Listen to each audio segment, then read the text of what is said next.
রমজান মাস জুড়ে সব ধরনের সবজির দাম তুলনামূলক কম থাকলেও ঈদের পর থেকে হঠাৎ করে চড়া হলো সবজির বাজার।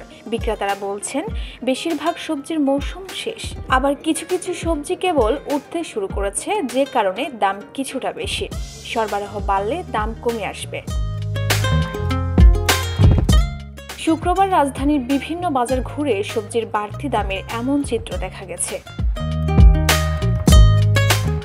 আজকের বাজারে প্রতি কেজি ঢেঁড়স বিক্রি হচ্ছে ৬০ টাকায়, পটল ৮০ টাকা, করলা কেজি ৮০ টাকা, গাজর ৬০ টাকা, বরবটি ৮০ টাকা, মিষ্টি কুমড়া প্রতি কেজি ৩০ টাকা, টমেটো ৪০ থেকে ৫০ টাকা, কচুরলতি কেজি ১০০ টাকা, চিচিঙ্গা প্রতি কেজি ৬০ টাকা, বেগুন প্রতি কেজি ৯০ টাকা, পেঁপে ও শিম প্রতি কেজি ৬০ টাকা, আলু ৩০ টাকা, কাঁচামরিচ প্রতি কেজি ৮০ টাকা, শসা কেজি ৬০ এবং সজিনা প্রতি কেজি ৮০ থেকে ১০০ টাকা বিক্রি হচ্ছে।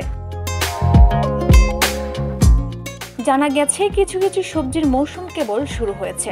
পরিপূর্ণভাবে এসব সবজি বাজারে আসতে শুরু করলে এগুলোর দামও কমে যাবে। মূলত ঈদের সময় বাজারে সবজি সরবরাহের গ্যাপ সৃষ্টি হয়, সে কারণে সবজির দাম কিছুটা বাড়তে যাচ্ছে। ডেস্ক রিপোর্ট, ভোরের পাতা।